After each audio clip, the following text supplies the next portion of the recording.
The Uber reviews always said the same thing. Silent driver, doesn't talk. Nobody asked about his past until he got into a car accident, and shocked witnesses saw his Purple Heart medal at the hospital. For 5 years, they had been riding with the city's most humble hero without knowing it. Welcome to One Human, One Story. Before we continue with this powerful story of silent heroism and forgotten sacrifice, tell me in the comments if you've ever had such a quiet Uber driver. And if you believe stories like this need to be heard, hit that subscribe button and help us remember that behind every person lies an unforgettable story. David Martinez's 2019 Toyota Camry was a ghost in the city's nights. Every evening at 6 p.m. he'd hit traffic, returning home at 2 a.m. During his 8-hour shift, he'd carry an average of 12 passengers, but wouldn't talk to any of them. Wouldn't play music, wouldn't even keep the AC volume above the lowest setting. His Uber profile was brutally simple: 4.2 stars, 5,847 trips, minimal comments, and those comments always told the same story: safe driving, clean car, but zero social interaction. David was 54 years old, a quiet man with military short hair, always wore shirts and jeans, straight posture, eyes constantly focused on the road. Talkative passengers would try to start conversations. How's work going?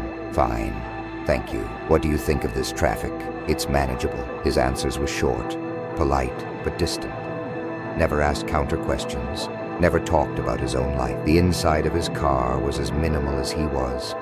No personal items, as if there was no such person as David Martinez. But careful observers might notice small details: the thin scar on his left hand, how he slightly favored his shoulder, how he scanned the environment when picking up late-night passengers. David was just an Uber driver, invisible, silent, reliable. Dr. Sarah Chen got into David's car on a Friday night, exhausted and stressed. She just finished a 16-hour shift at the university hospital. "Please take me to 847 Maple Street," she said, leaning back and closing her eyes. David silently entered the address into GPS.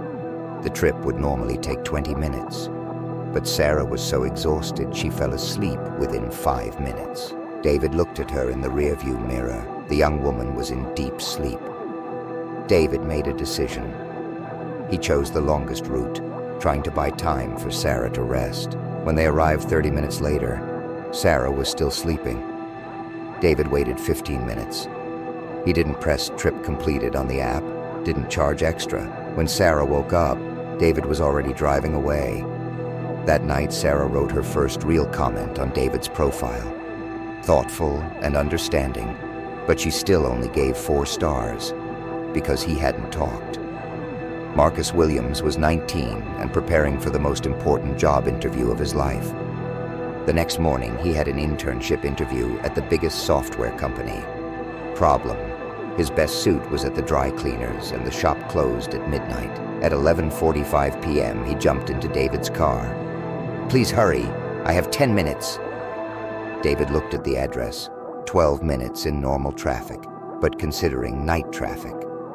"I'll try," said David. Marcus's heart was racing. "This job is very important to me. I need to support my family." David watched the young man in the rearview mirror. Marcus kept checking the time, couldn't sit still. David silently calculated alternative routes and made his risky decision: put on your seatbelt. The next 8 minutes were the most perfect driving Marcus had ever seen. David drove as if he knew every corner, calculating the timing of every light. At 11:57 p.m., they were in front of the dry cleaner. "Run," said David. Marcus ran, got his suit, and got the job. His comment on David's profile: "Saved my life."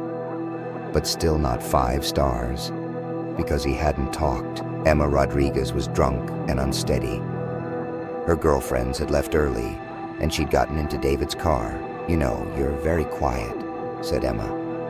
"People usually talk." David didn't answer. Entered the address into GPS. 5 minutes later, Emma felt sick. "Stop, I'm going to throw up." David immediately pulled over. Emma vomited on the roadside. David brought water and a towel from his car. "Here, drink slowly," he said gently. "Thank you. I'm so embarrassed. These things happen. Are you feeling better?" For the rest of the trip, Emma spoke more calmly. "You really are thoughtful." Most drivers would have been very angry. David didn't answer, but Emma saw deep fatigue in his eyes. Not just exhaustion, but years-long weariness. When they arrived at Emma's house, David waited until Emma safely entered her home. The next day, Emma gave 5 stars. Human, a real human. March 16th, 2024, Saturday night. David was taking his last customer, Thomas Brennan, to the airport, and before entering Interstate 79, a drunk driver from the opposite lane broke through the barrier. David couldn't prevent the collision, but in the last second, he turned the wheel.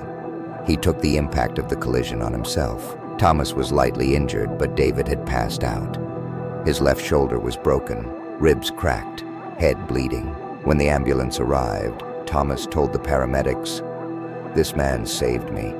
At the last moment, by turning the wheel, he took the impact on himself. At Mercy General Hospital, David was taken into surgery. Thomas had missed his flight but didn't care, waiting at the hospital. When David came out of surgery, he was conscious but in pain. The nurse was bagging his personal belongings. Thomas approached. "How are you feeling?" "Fine," said David, as always. As the nurse folded David's jacket into the bag, a small box fell from the inner pocket.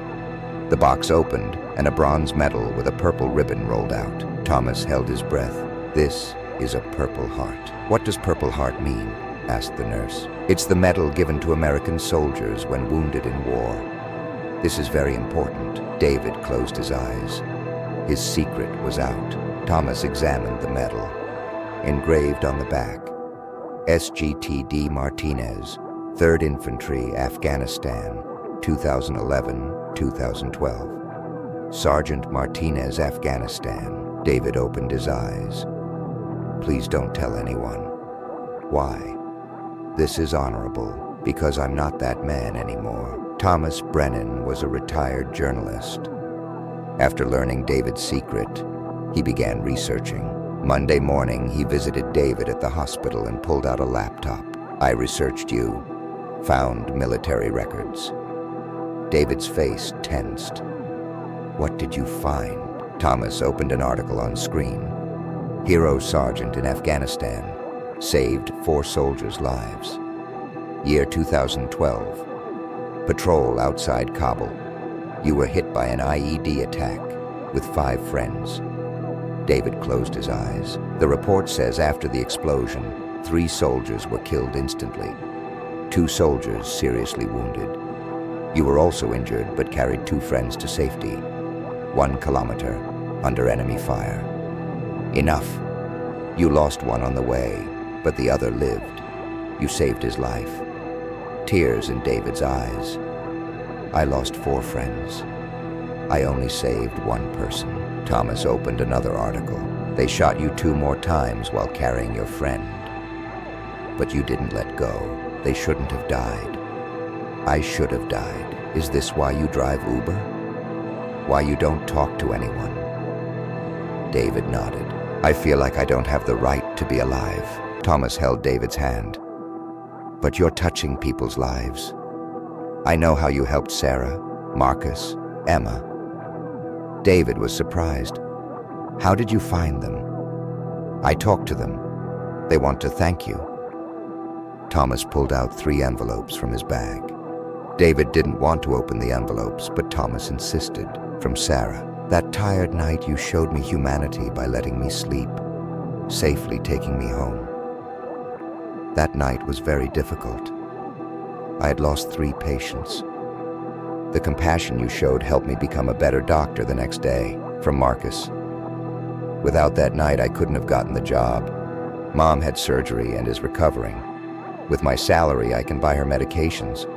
Those 8 minutes saved my family." From Emma. "I was drunk that night, but you were patient and kind. This changed me. Now I volunteer distributing food to the homeless. You showed me beauty, and I'm trying to spread it." David was crying as he read the letters. "Do you see?" said Thomas.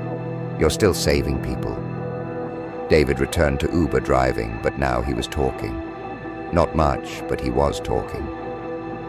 "How are you tonight?" "Good, thank you. How are you?" "What do you think of this traffic?" "You have to be patient. We're all trying to get somewhere." Customers felt the difference. His rating rose to 4.8. Great conversation. Relaxing. Very understanding driver. Friendly and reliable. Thomas wrote David's story. Names and details were changed in the article. The article went viral, but David's identity was protected. Most importantly, David wasn't alone anymore. Sarah, Marcus, Emma, and Thomas met regularly. Sarah: "You thought you stopped saving, but you never stopped." Marcus: "And now we're here. We're your family." Emma: "I'm so happy you're talking now." Thomas: "This story gives people hope, David." David had hung his Purple Heart on his home wall. Next to it, he placed the photo of his 4 friends. Now he remembered them with gratitude, not guilt. They kept me alive so I could help others. 1 year later, David still drives for Uber, but now talks to people. Sometimes passengers talk about difficult times. David listens, gives small advice. We're all connected to each other. We're here to help each other. The Purple Heart still sits in his car's glove compartment. He doesn't hide it anymore. If someone asks, he tells them. Thomas's article has been shared tens of thousands of times. Most people don't know who David is, but his story gives them hope. Sarah now manages a scholarship bearing David's name. Marcus became assistant manager. Emma finished social work school. Every Saturday, the 4 of them gather, have dinner, talk. For 5 years, I thought I should have been killed. Now I understand I was kept alive. For you, with you. And sometimes during night shifts, David quietly hums songs, for the first time since 2012. Some heroes do big things once. Others make the world better every day with small kindnesses. David Martinez was both, and now he knew it. If this story touched you, let us know in the comments if you've ever had such a quiet Uber driver. And if you believe stories like David Martinez deserve to be heard, subscribe to One Human One Story. We're here to honor the quiet heroes who walk among us every day, carrying stories that the world needs to remember. Their silence was earned. Now it's time we speak for them.